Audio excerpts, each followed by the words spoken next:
भाई लोग good morning, नमस्कार। कैसे हैं आप लोग? दोस्तों देखिए, अवधेश प्रेमी यादव जी अभी अभी पटना में अपना छठ गीत गाने का जो है वीडियो शूटिंग कर रहे हैं। जी हाँ दोस्तों, अभी तस्वीर आप लोग देख सकते हैं कि इन दोनों तस्वीर को राइटर विक्की विशाल जी ने शेयर किए हैं।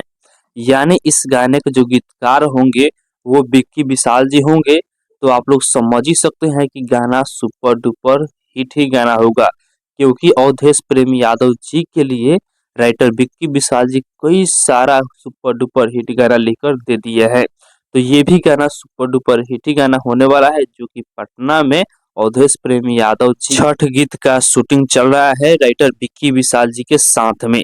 तो दोस्तों आप लोग इंतजार कीजिए, बहुत ही जल्द अवधेश प्रेमी यादव जी का छठ गीत भी आने वाला है आप लोगों के बीच में।